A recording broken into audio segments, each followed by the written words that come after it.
પણ એ પ્રમાણે ખૂબ વધુ પ્રમાણમાં 3 કલાકની અંદર આશરે 13 ઇંચ જેટલો વરસાદ અને કુલ 14 થી 15 ઇંચ વરસાદ એક સાથે ખાબક્યો અને પરિણામે જે નીચાણવાળા વિસ્તારો હતા એ નીચાણવાળા વિસ્તારમાં પાણી ભરાવાનો પ્રશ્ન થયો. નગરપાલિકા, એસડીએમ કચેરી અને બાકીનું વહીવટીતંત્ર, જિલ્લા વહીવટીતંત્ર, ડીડીઓશ્રીએ આગોતરી વ્યવસ્થાના કારણે ભૂતકાળમાં 2005માં સમગ્ર વિસ્તાર જ્યારે આખો ચપેટમાં આવ્યો હતો એની જગ્યાએ કેવળ પર્ટિક્યુલર વિસ્તાર જે લો લાઇંગ એરિયા છે એ લો લાઇંગ એરિયામાં પાણી ભરાવાના પ્રશ્નો બને અને એ પણ ત્યાં જે રજૂઆત મળે છે, જે વાત થઈ રહી છે એ પ્રમાણે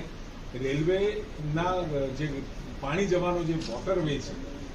એ વોટરવેની કેપેસિટી અથવા તો એના લેવલ ડિફરન્સના કારણે આવો એક પ્રશ્ન ઊભો છે. રેલવેમાં પણ આપણે એ બાબતની વાત કરીશું અને સાથે રેલવે